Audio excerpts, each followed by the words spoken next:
নমস্কার। কিশোর কবি সুকান্ত ভট্টাচার্যের জন্মশতবার্ষিকীতে জানাই প্রণাম।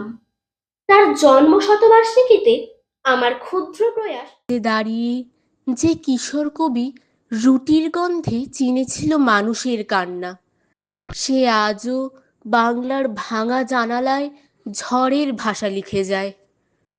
তোমার কবিতায় ছিল না অলস বিকেলের রঙিন স্বপ্ন, ছিল কারখানার ধোঁয়া, শ্রমিকের ক্লান্ত হাত, অর্ধভুক্ত শিশুর নিঃশব্দ আর্তনাদ। তুমি দেখেছিলে চাঁদ কেবল প্রেমের প্রতীক নয়, ক্ষুধার্ত মানুষের কাছে সে যেন পোড়া রুটি। তাই তোমার শব্দে জন্ম নিয়েছিল প্রতিবাদের বজ্রধ্বনি। হে তরুণ কবি, অকাল মৃত্যুর অন্ধকার তোমাকে থামাতে পারেনি। মাত্র 21 বছরের জীবনে তুমি যে আগুন জ্বেলে গেছো, আজও তা জেগে আছে প্রতিটি বিদ্রোহী হৃদয়ের ভিতরে।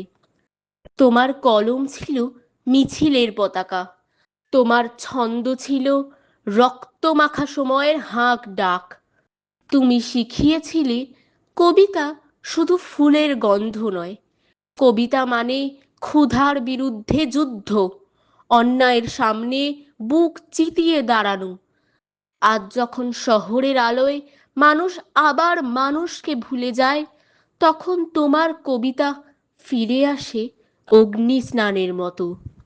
তোমার শব্দে জেগে ওঠে অন্ধকার গলির নিঃস্ব মুখগুলো, জেগে ওঠে স্বপ্নহারা যুবকের সাহস।